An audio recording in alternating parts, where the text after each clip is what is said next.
A massive explosion has just happened outside of LA, and shelter-in-place orders were issued last night. We are also seeing a major shortage now of jet fuel for LAX, and in the surrounding areas of LA, they're going to have potential gas shortages and increased prices on gas as well too. So let's get into all the details here.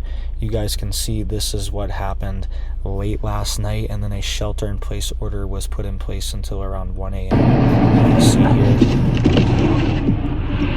this was from a local LA resident. His name's Duvall, and he said that the El Segundo Refinery just blow up. All right, so he saw this live, and he was concerned what's going on here. You can see people were saying that they, quote, thought they got nuked. All right, they didn't know what was happening because this fire and the explosion was so loud, and it is now off-gassing a ton of oil to prevent any more explosions, all right, and any type of buildup. So that's why you're seeing this fire.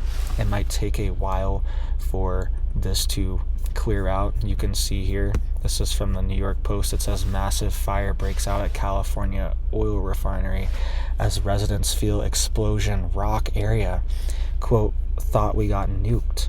All right, so this is a massive fire. This is right outside of LA, and this is a Chevron oil refinery. And you guys can actually see here's some details on it. It says the Chevron Refinery in El Segundo supplies 20% of the gasoline to Southern California, including the Los Angeles area. While the exact percentage for the city of Los Angeles specifically is not specified, this figure represents its market share in the broader Southern California market. So up to 20% of the gasoline, maybe more, maybe less, honestly, in LA has been taken offline. It says the refinery is also a major supplier for the region and is capable of producing or processing 290,000 barrels of crude oil per day. It also supplies 40% of the jet fuel used in Southern California, including Los Angeles' International Airport, LAX. It says other major refineries in Los Angeles area operated by companies like Marathon and PBF Energy also contribute significantly to the region's fuel supply. All right, so 40% of the jet fuel though, okay? So these long flights from LAX over the Pacific might be limited temporarily as well too, all right? Hopefully not. Hopefully they can figure something out, all right? Some type of replacement to fill in the gaps.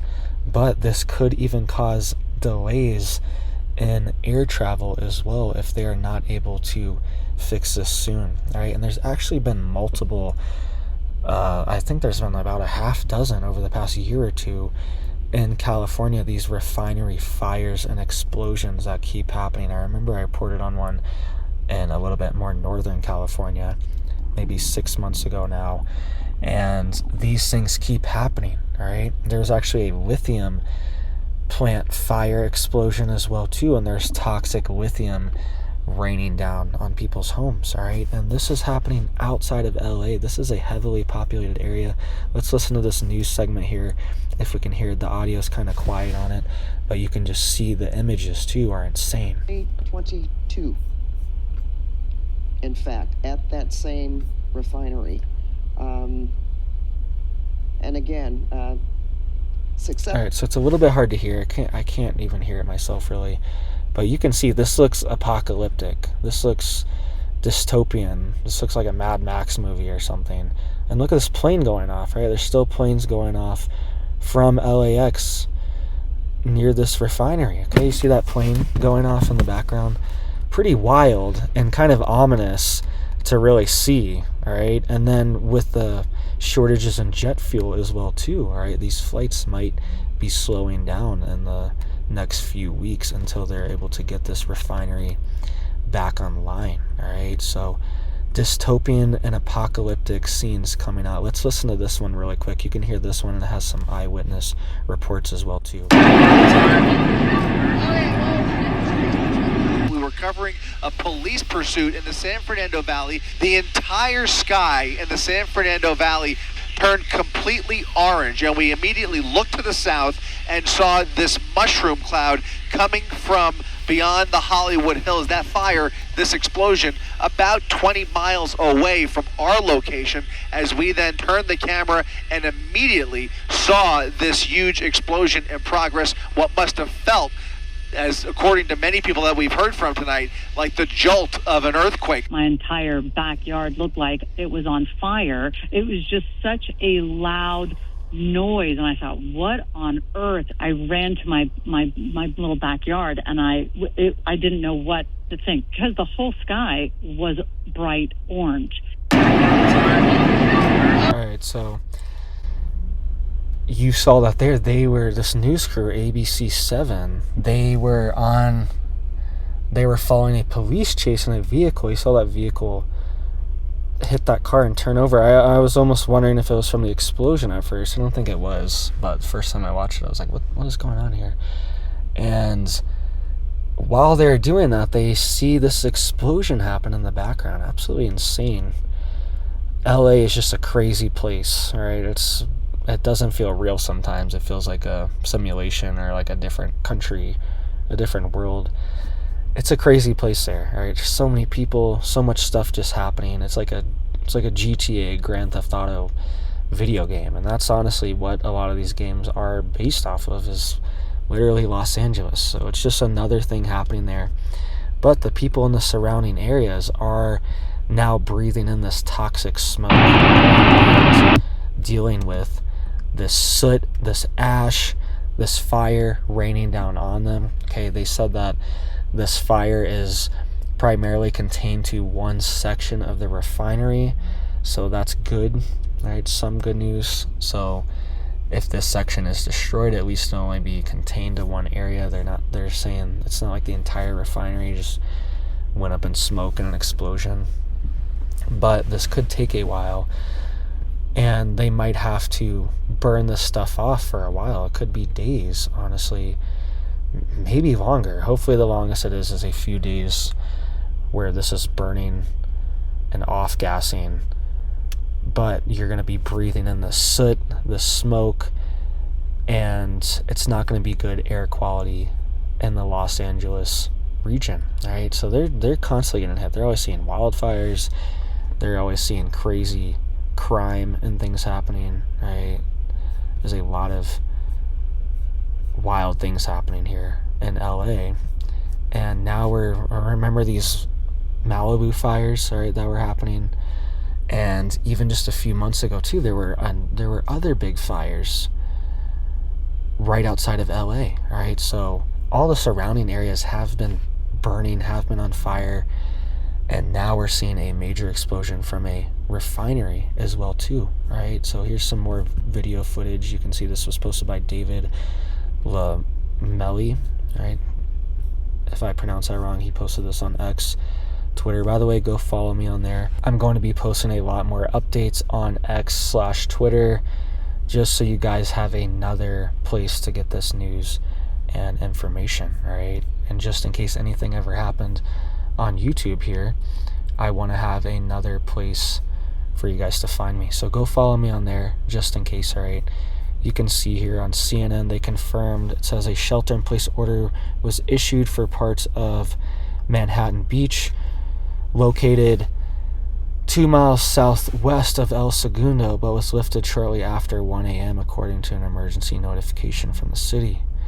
It says Pacific Coast Highway, which was previously saw forced closures earlier this year due to the Palisades fire, reopened Friday morning after the Chevron fire temporarily closed parts of the 11-mile roadway, according to the city of El Segundo.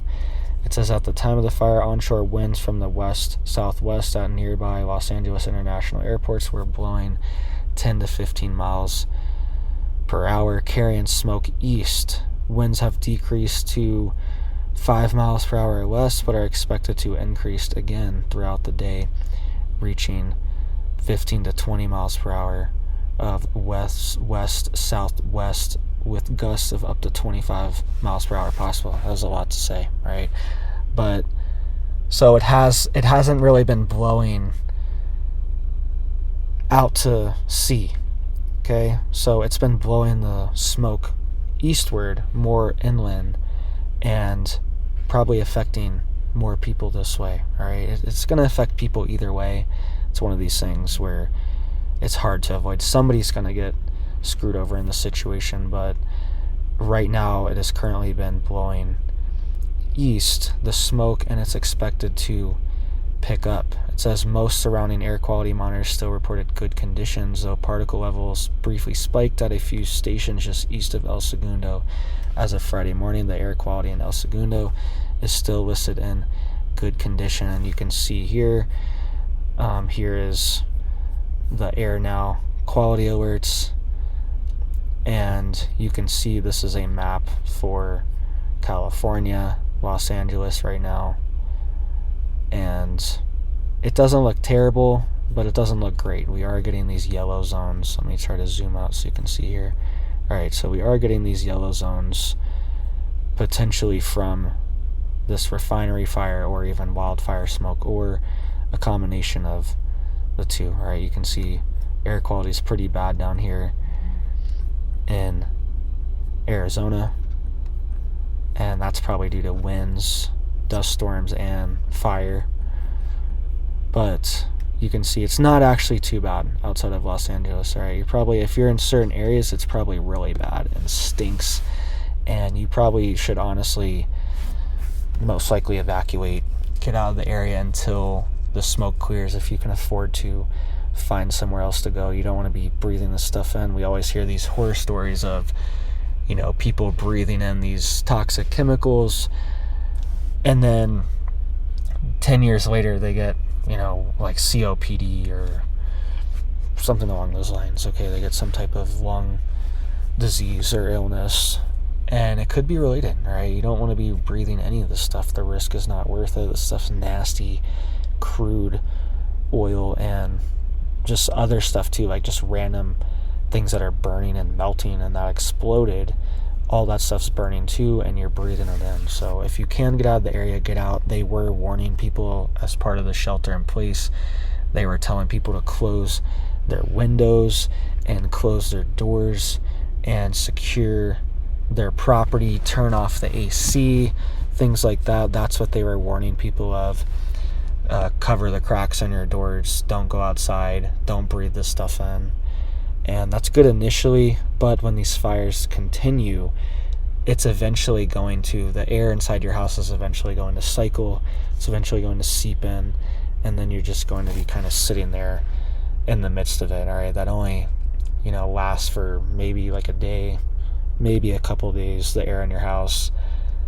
And even then, it's still getting in through cracks, it's still trying to cycle, it's still trying to seep in, and that particulate level in the air is going to slowly just creep up, and when it happens like that too, kind of slow, you might not even smell it.